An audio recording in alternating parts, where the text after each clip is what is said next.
We're back with another episode on Time With. This is actually something new.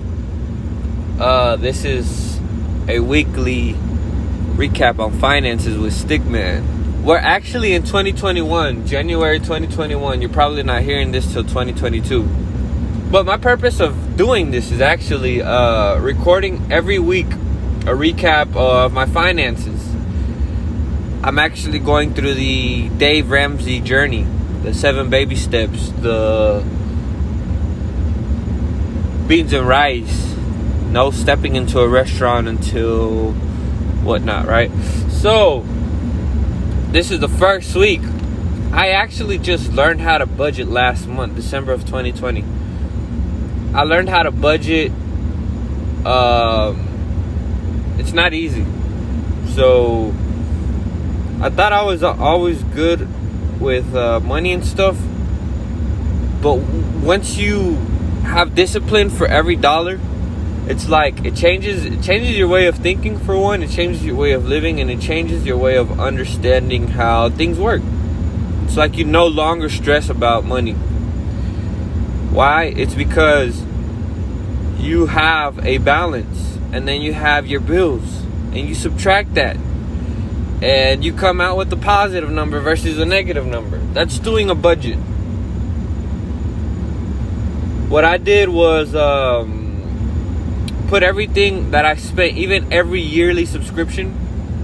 I did a spreadsheet on numbers, or Excel, if you would.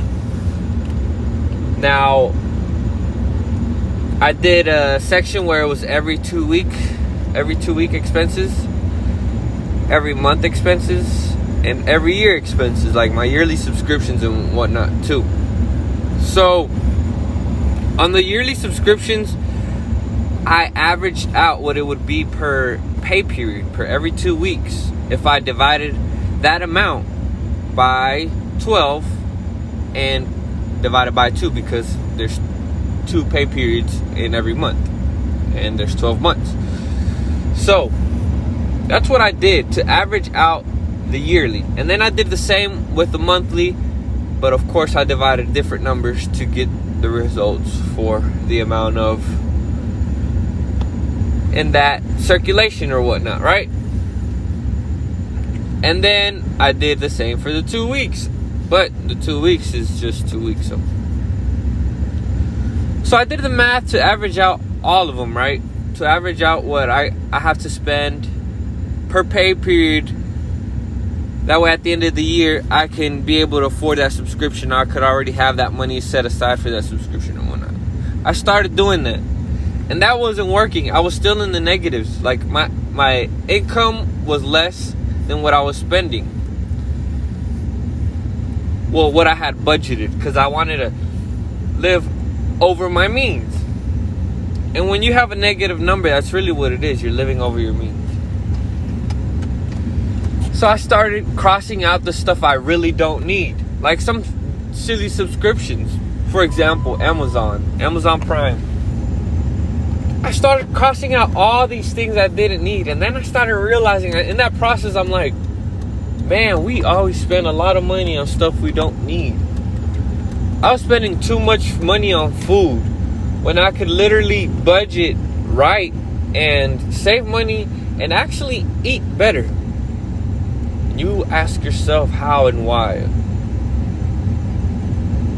Well, because when you buy groceries, you have to cook them. So you're saving money there, but you're spending time. So I started realizing what stuff is something that I wanted to be more convenient than others. Not just have everything to be convenient. I was like, I don't need to tell Siri to turn off the lights or turn on the lights. I don't need those smart light bulbs. Let me just hold back on stuff I really don't need yet, and buy the stuff I do need. And then later on, make a list of the stuff that I want from first to last.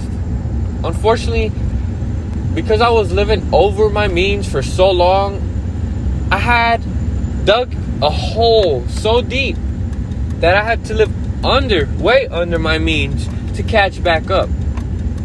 That's what a lot of people are not willing to do. A lot of people are not willing to sacrifice some time to build back up. Now, you may see it as everybody has debt, everybody has a credit card, everybody, yeah. You want to be like everybody, go ahead, be like everybody else that doesn't own a business, that doesn't do this, that doesn't do that. You may say business people run credit too or blah, blah, blah. Okay, they do.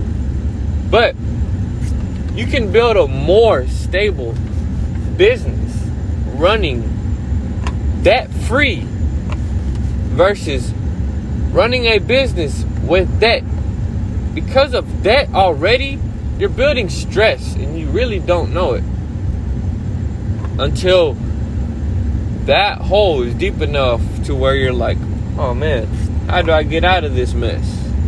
You get so stressed and so hungry, you have to find out a way to dig yourself out. The earth, the universe doesn't always play in your favor. So that is why you need an emergency fund, and that's why Dave Ramsey teaches that. You guys don't really see it that way, but when you think about it, let's say my goal was to start a business in 2020.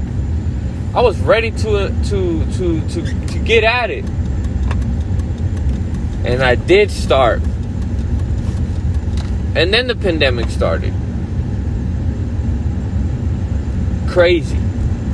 I would be so stuck in a hole that I would be literally stressing.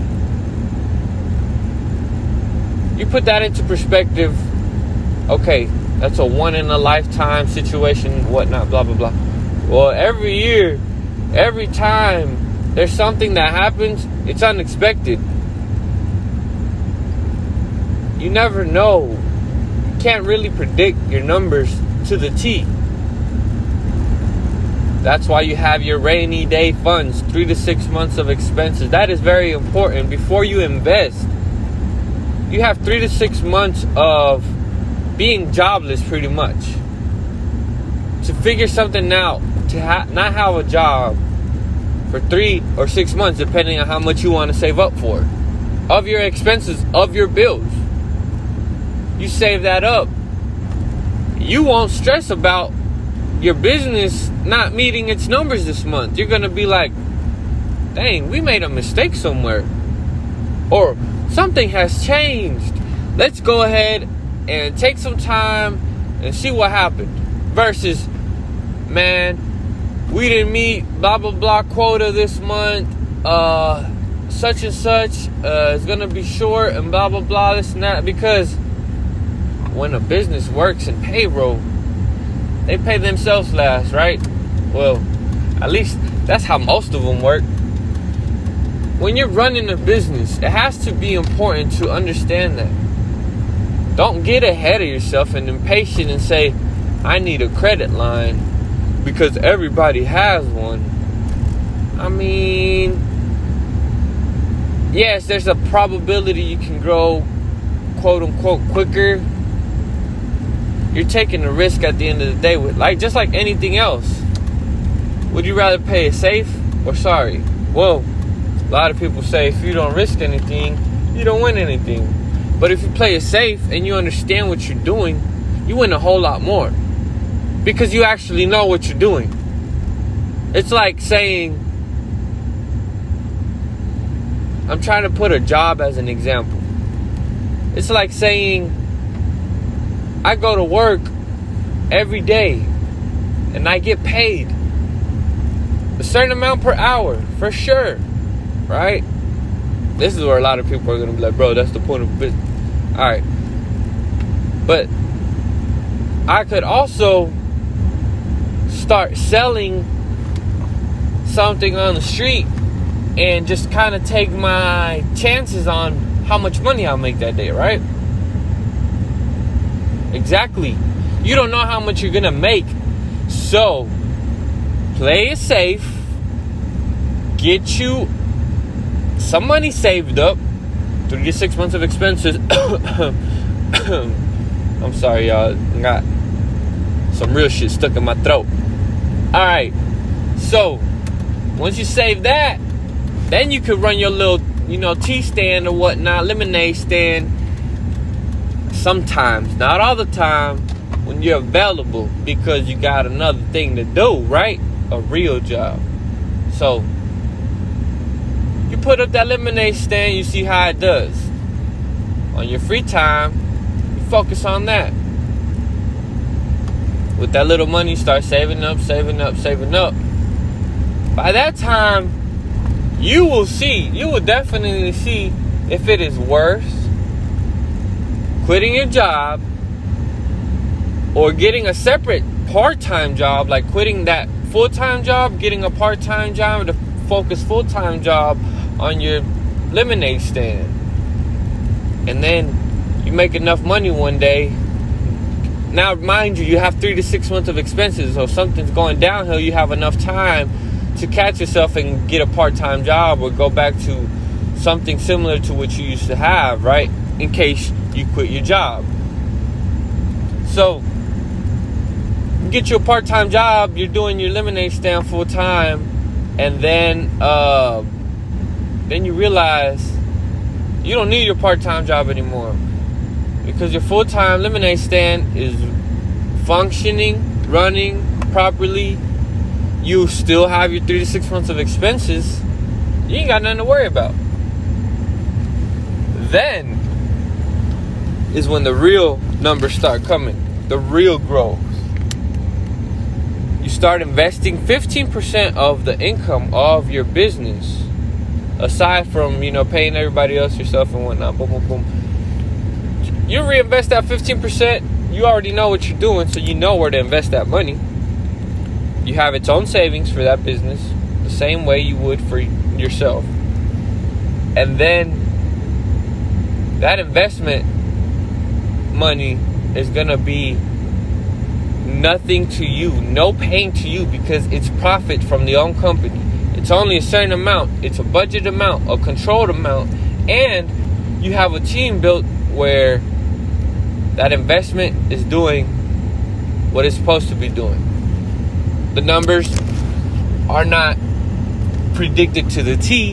However, it is understood and safely understood that when you're investing, you know what you're doing in the company.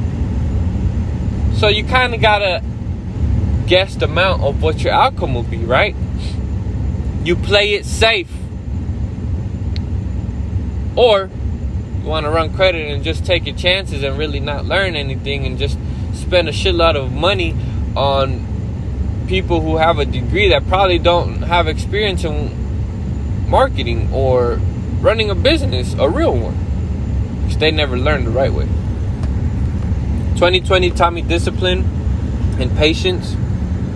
2021, I'm hoping it'll teach me growth and realizing independency. I see that a lot of people front and they act like they know what they're talking about when they really don't. They just have confidence.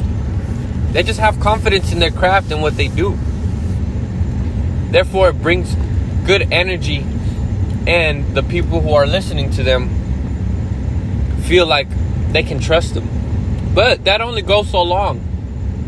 Because in the long run, when you're doing honest work, it's going to show. It's going to show who really cares for you. They may tell you that in the first place. We're going to take care of you, stuff like that.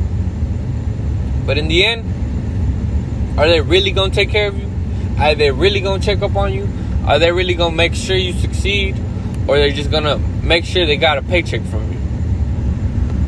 It's been a good 16 minutes, y'all. I'm going to have to let y'all go. I just pulled up to the place where I get my windows tinted. It's the first of the year. I'm out here hustling and grinding, y'all. I'm not stopping. 2020, I was kind of like, yeah, we getting the gears going. I'm not stopping 2021.